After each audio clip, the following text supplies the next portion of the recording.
one's lurking near. Michael feeds the fear.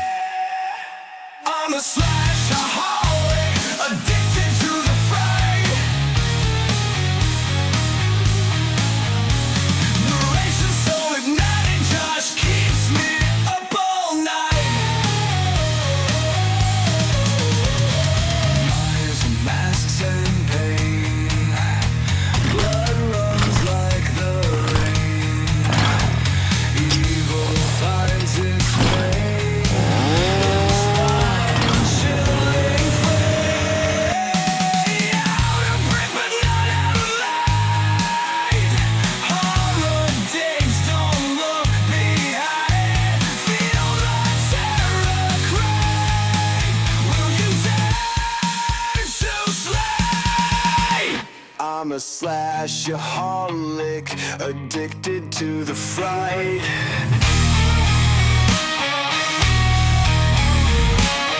Narration so hypnotic, Josh keeps me up all night.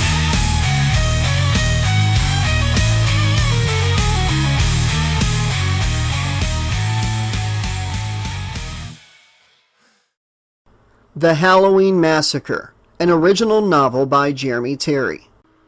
Chapter 4. En route.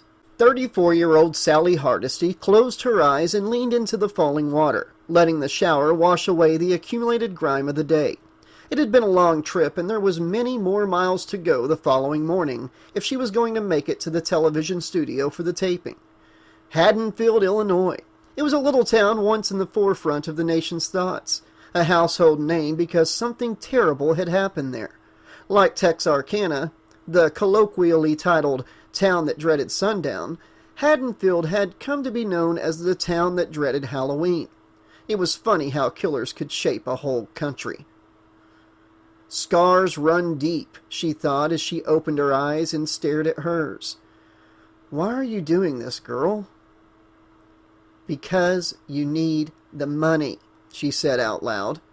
Did taking the TV people's money make her a whore? Sure, she didn't mind telling her story, had done so before, but there was something different about this time. The way Gerardo spoke to her on the phone the day she agreed to appear on his show made her skin crawl. It was more than his words. It was a tone, an undercurrent that sent a shiver down her spine. He was a creep of the highest order. Still, $1,000 was a lot of money for a couple hours of her time. Justification, Sally? She thought as she turned the water off and stepped out on the threadbare bath mat beside the chipped and pitted bathtub. Maybe. But wasn't that how most people got through their days? Justifying mistakes and poor choices with excuses? She certainly hoped this was not one of those bad decisions. She glanced up at her reflection in the mirror over the sink and studied her body for a moment. She was trim and muscular without being bulky. It was a powerful and yet feminine figure, the result of countless hours running the roads and lifting weights in the gym half a block away from her home.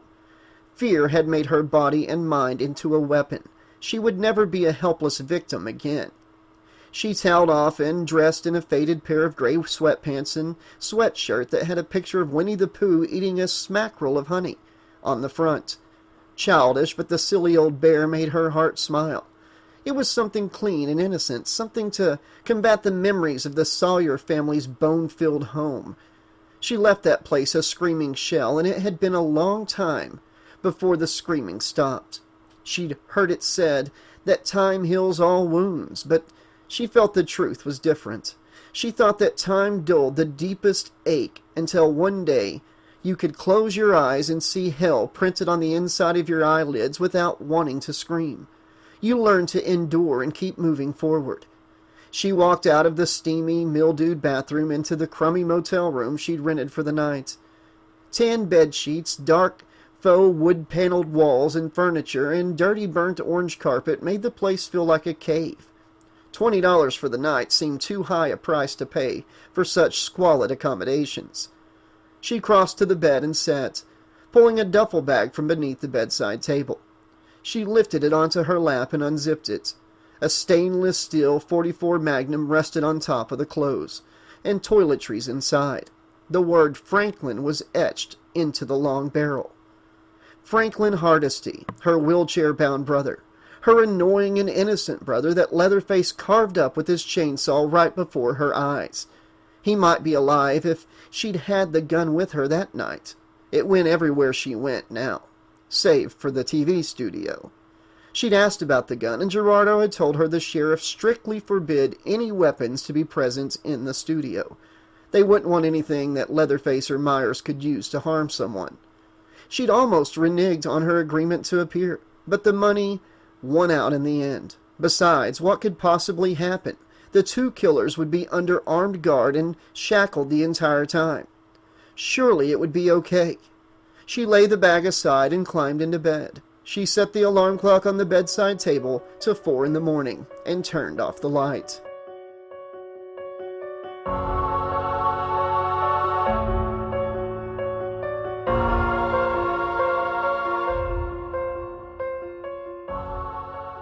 Midnight had come and gone, signaling the start of a brand new day.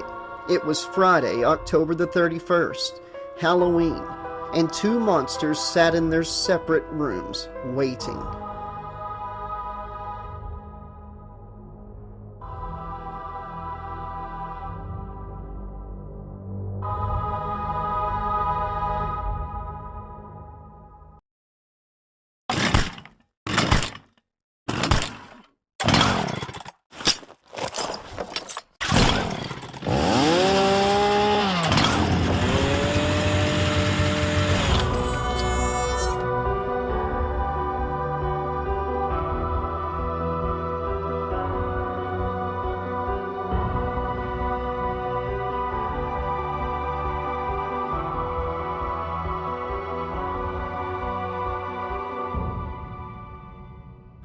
Jedediah Sawyer was unhappy. He missed his cell in the federal penitentiary where he'd lived ever since the FBI killed his family and took him into custody.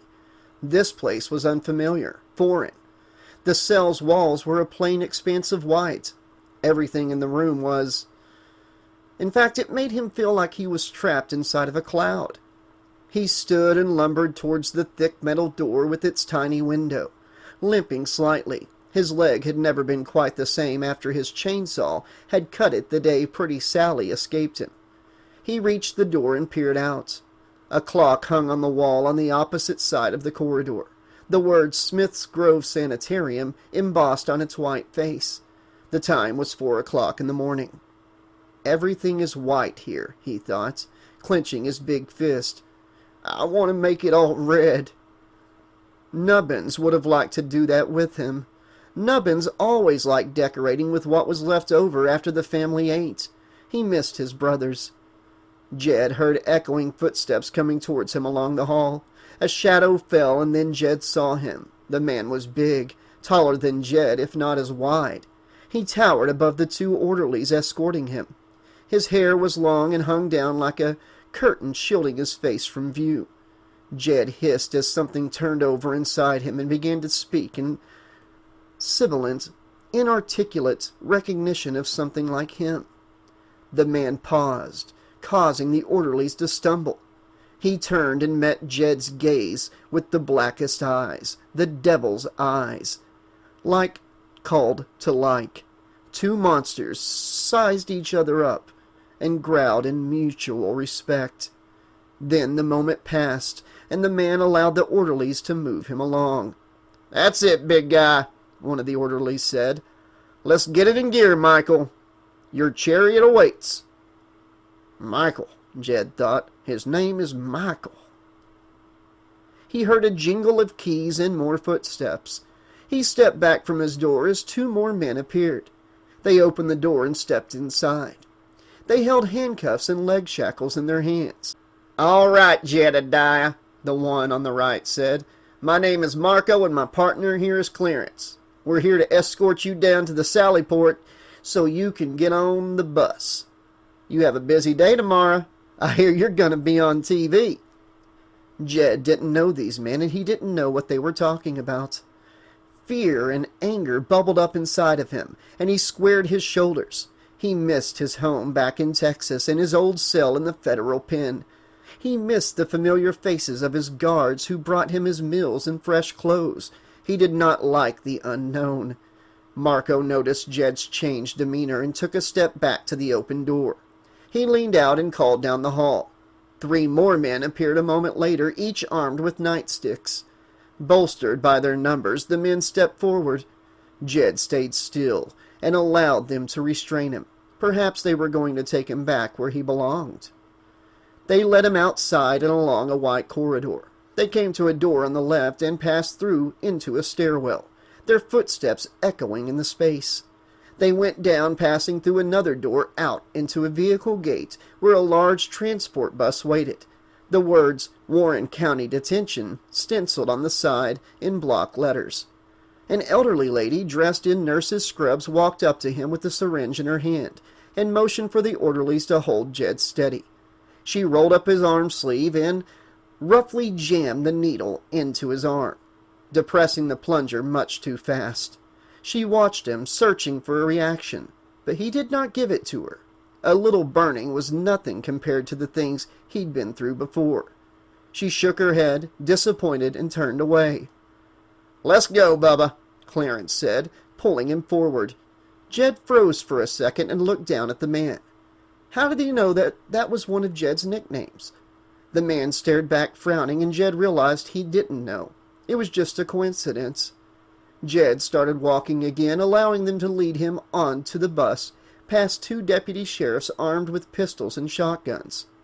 "So this is him?" asked the first deputy. "The inbred freak they call Leatherface? More like Pussyface. I bet the other inmates love you back in the pen." Jed stared at the deputy for a moment, memorizing his face before moving through an open gate in a chain-link partition and along the aisle. Michael was already seated. Jed took a seat 2 rows behind him, and the deputy, with the death wish, secured the gate. "All aboard the psycho wagon," he called as he took a seat behind the steering wheel and cranked the engine. "Next stop, fame and glory."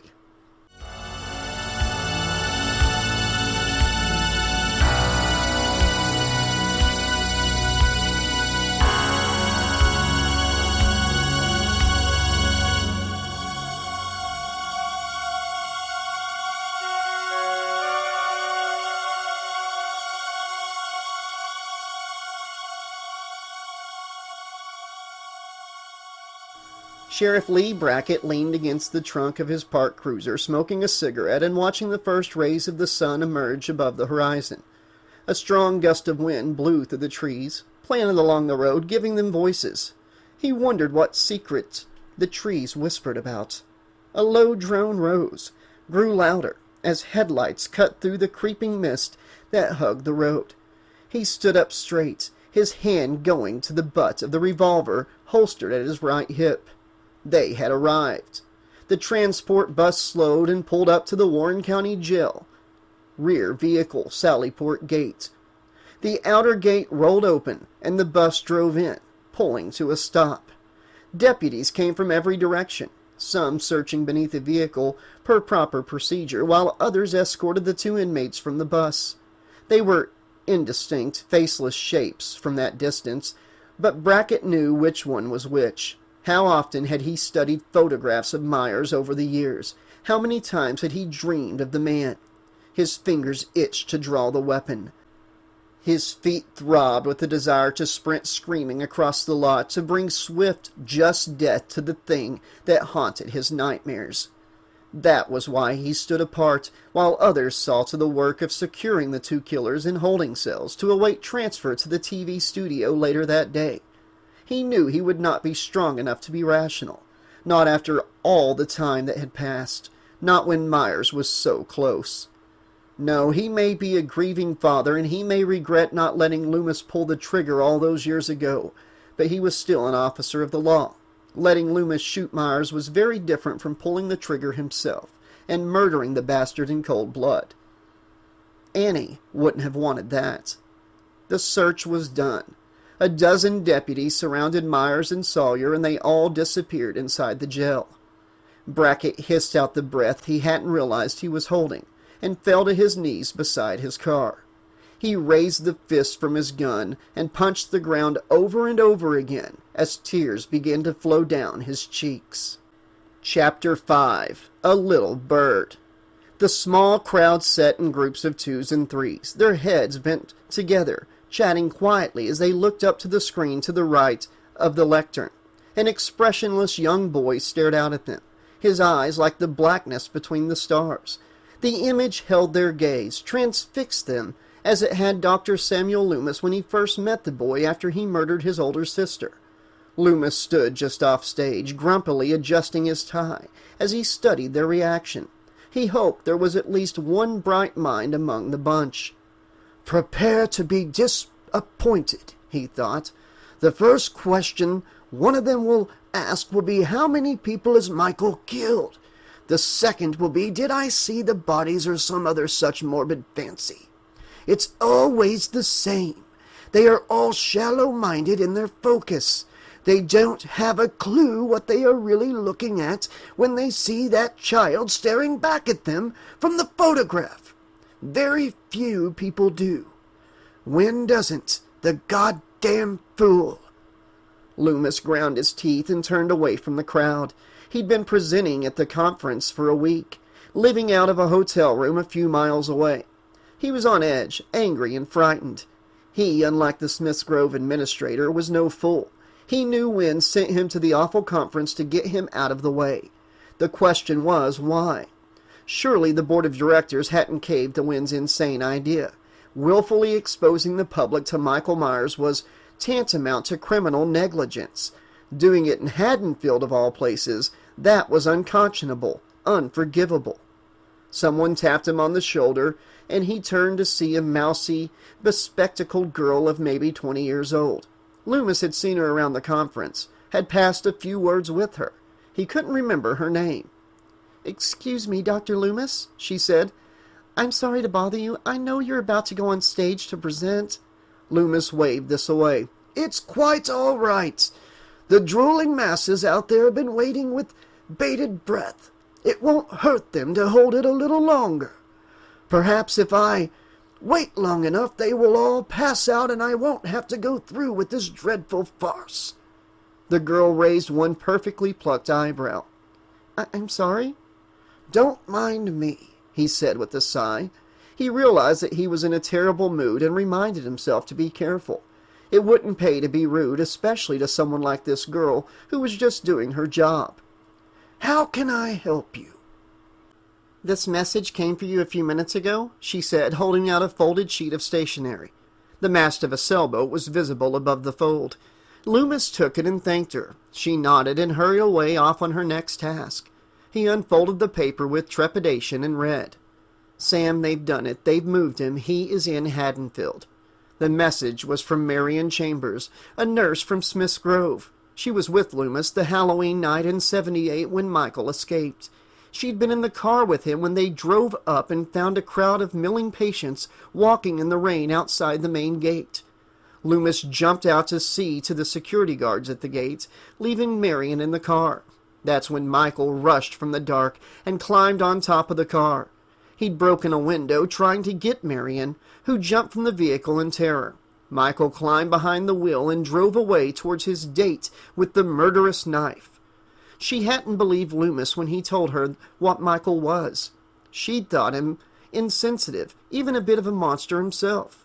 She believed him now. Loomis crumpled the message into a ball and threw it to the floor. He walked to a door and out into a corridor without a glance back. The presentation was not going to happen. He reached a set of double doors and strode through, nearly knocking a couple over who were standing on the other side. He muttered the briefest apology and kept going across the event hall, past tables and booths stacked with books and other detritus, all marked with price tags. "Is this a conference or a concert?" he thought as he drew near a bank of payphones near the hall's front entrance. Who would ever have believed that an academic event like this would turn into an opportunity to pawn off one's own books on others? He reached the phones, fishing through his pockets for a few coins, which he deposited in the slots. He dialed and then waited. tapping his penny loafer in time with the ticks and hums of the phone making connections across miles. There was a louder click, and then a voice spoke on the other end. "When," Loomis hissed, "did you really think I wouldn't find out?" There was a long pause, and then Wynn cleared his throat. "Loomis, how are you? How is the conference going?" "You can cut the charade," Loomis said. "I know you moved Michael. Why would you do this? How did you get the board to agree to this?" "How did you even find out?" Wynn asked. "A little bird told me," Loomis replied. "Now answer my question." Wynn sighed. "Always so dramatic. Look, the board and I listened to what you had to say, and we weighed your concerns against what Smith's Grove stood to gain from allowing the TV show to proceed. We decided it was in the best interest of all involved to move ahead." "Dramatic, am I?" Loomis asked, putting a hand over his eyes. "You were concerned about the best interest of the sanitarium? Bullshit! What you all saw were dollar signs flashing in bright neon green. Did you ever stop to consider what this circus you all helped create might do to the survivors in Haddonfield?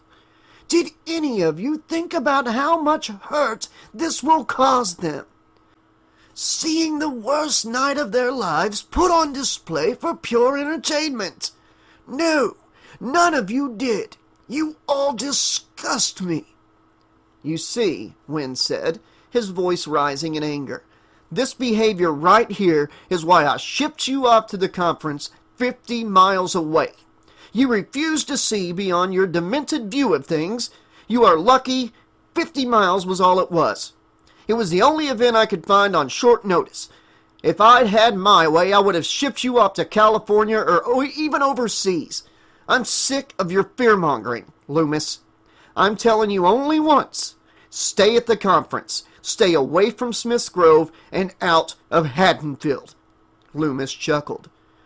"You know me better than that." "I'm warning you," Wynn said. "I will go to the board if you set 1 foot over the Haddonfield town line. I do everything in my power to see that you are kicked out of Smith's Grove on your aging ass." "I guess it's lucky for me that I still have friends in high places," Loomis said, hanging up. He pulled out more coins and dialed a new number. "Warren County Sheriff's Office," said the officious female voice on the other end. "What is your emergency?" "Listen," Loomis said. "My name is Dr. Samuel Loomis. I need to speak with Sheriff Brackett immediately." "Sir, Sheriff Brackett is currently out in the field. Can I take a message?" "No!" Loomis snapped. "This is an emergency. Patch me through to him over the radio. Trust me, he wants to take my call." Silence spun out for a moment, and then Loomis heard more clicks, and finally the slightly staticky voice of the sheriff spoke from the receiver. "Lee," Loomis said, "it's Sam. I just found out. Where is Michael now?" "Hi, Sam," Brackett said, relief evident in the timbre of his voice. "I'm glad to hear from you. He and the other one are currently occupying cells in the jail under heavy guard. I'm watching them like a hawk. I've called in extra deputies, and I've got the state police on standby should the need arise." "I hope it will be enough," Loomis said. "I pray it will be," Brackett continued. "Listen, Sam, I tried to stop this, but Wynn and the mayor railroaded it through. I wouldn't be surprised if some money changed hands. I tried to call you as soon as I knew it was happening, but Wynn had already shipped you off and refused to give me your contact information." Loomis felt like punching something. It was too bad Wynn wasn't close by. His face would do quite nicely. "I don't blame you, Lee. I ran into the same roadblocks on my end. Just hold it together the best you can. I will get there as soon as I'm able to." "Thanks, Sam." Brackett paused, breathing heavily. "Sam, there's something I want to say. You were right. I should have let you pull the trigger. behind the Doyle's house in 78. Loomis felt gooseflesh prickle his arms. How many times had he revisited that moment in his mind? Even now, after all the time that passed, he wasn't entirely sure which one of them had been right. "You did what you thought was right," Loomis said, wishing he could put an arm around the other man. "You acted like a sheriff. You acted like a man of the law, a man of integrity." "I know that, but I should have been acting like a father," Brackett said. "I failed Annie." "What happened to Annie and all the others was not your fault," Loomis said. "We all did the best that we could. The blame lays at Michael's feet, and maybe at Wynn's and mine." "I know you're right," Brackett said. "I know it in my head, my rational self, but my heart feels different. It's my broken heart that keeps me up at night. Hurry over, Sam. I have a bad feeling about all this." "So do I. I'll be there soon." Chapter 6. Ghosts and Goblins. Annie Thompson sat on the end of Lindsay Wallace's bed, watching the sunset through the window. Little ghosts and goblins skipped along the sidewalk, kicking up drifts of fallen leaves. They sang in unison as they went, not the traditional song of "Trick or Treat, Smell My Feet," but "Happy, Happy Halloween, Silver Shamrock." Static burst behind her as Lindsay switched on the small TV set on her dresser. The white noise resolved into sugary sweet keyboards and a chorus of voices. "Happy, Happy Halloween." "Oh God, turn it off," Annie moaned. "I hate that freaking song. It gets in your head and sticks like a shard of glass." "That's a little graphic," Lindsay said, pausing long enough to switch the set off before going back to her makeup. "Are you okay? You've been acting weird today." Annie smiled, but the effort couldn't hide the tiredness in her eyes. Thank Christ for makeup, she thought. A cheerleader can't be caught with dark circles under her eyes. "I'm sorry," she said. "I haven't been feeling like myself lately. I've been having bad dreams."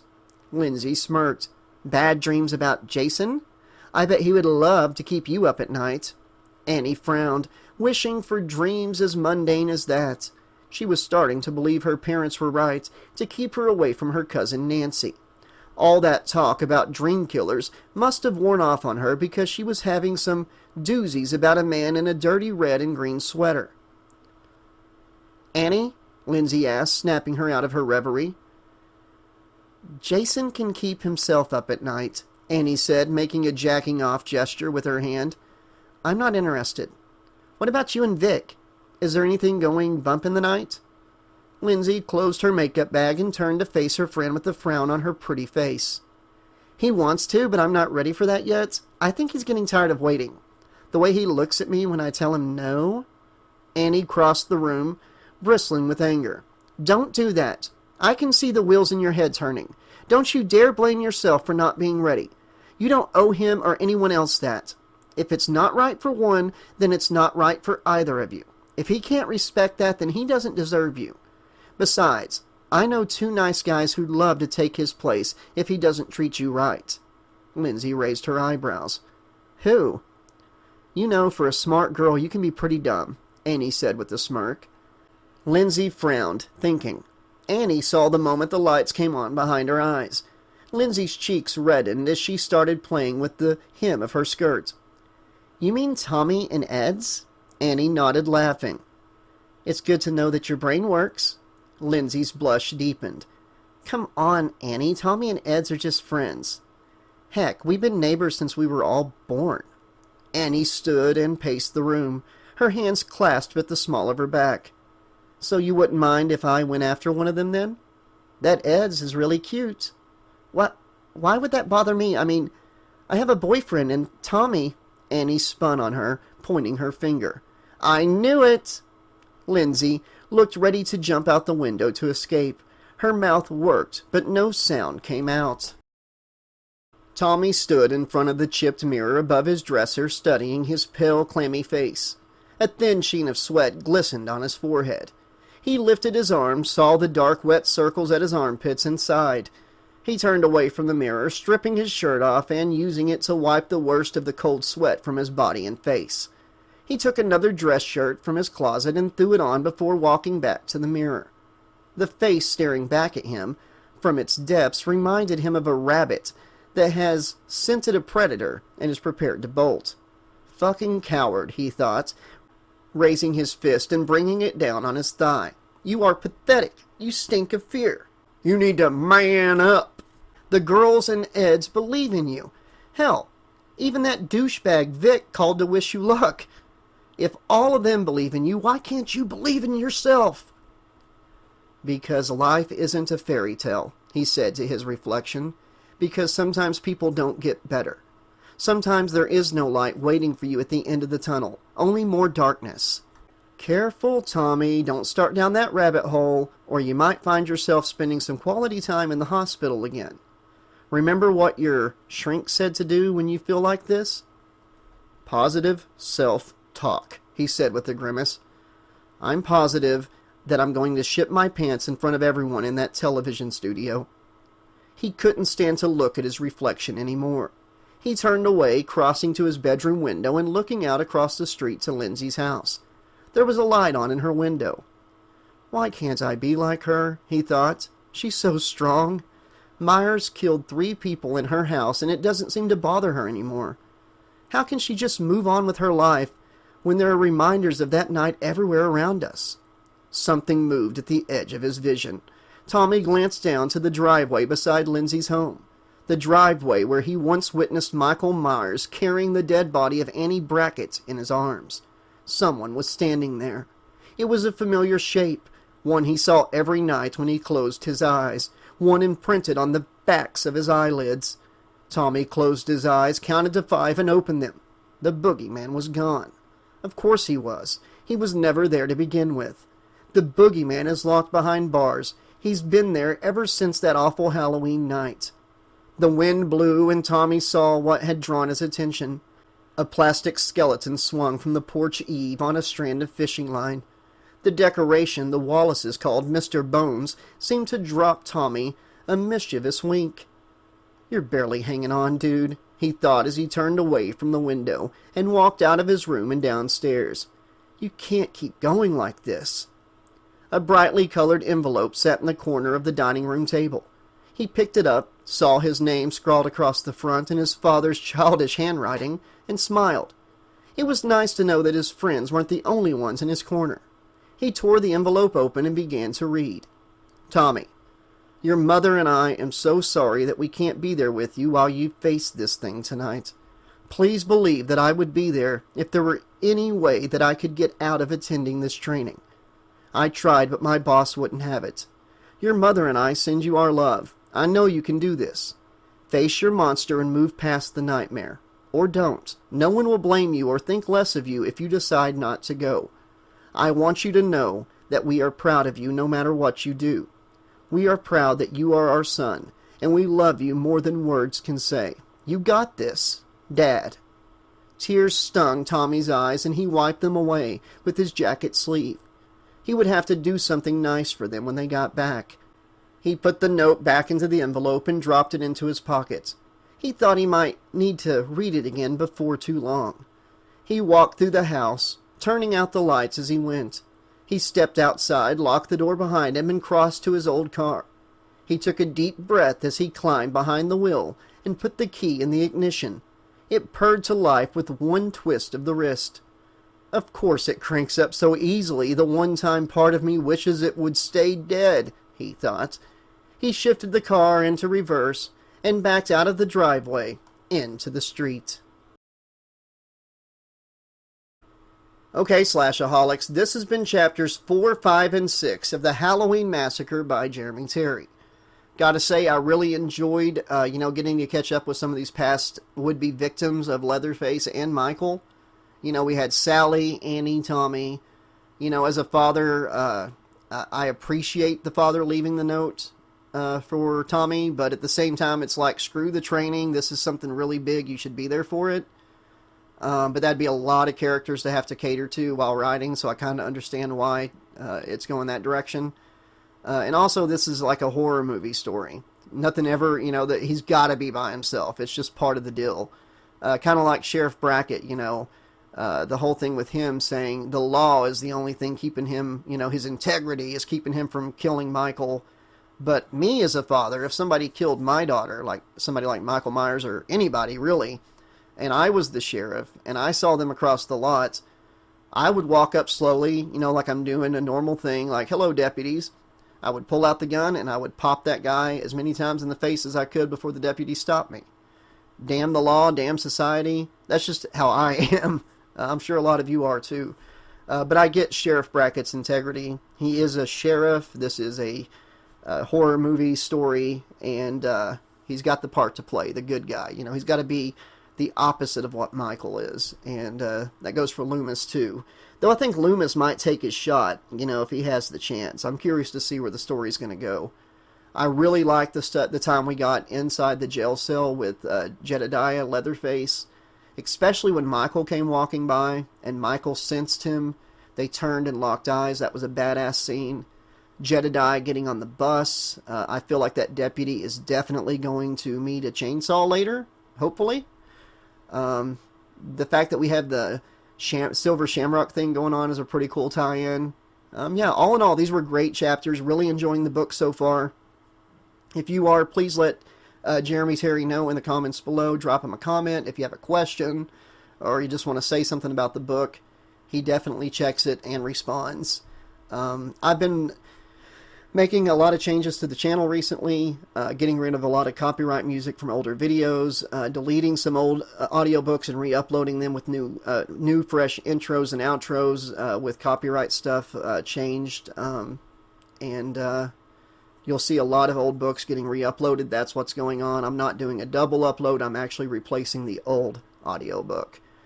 But anyways, yeah, I'll be back very soon with more of this, and once I get done with these edits that I'm doing on the old stuff, I'll be putting out narrations a lot more often, I can promise you that, because I'm looking forward to seeing where this story goes too. It's my first time reading it.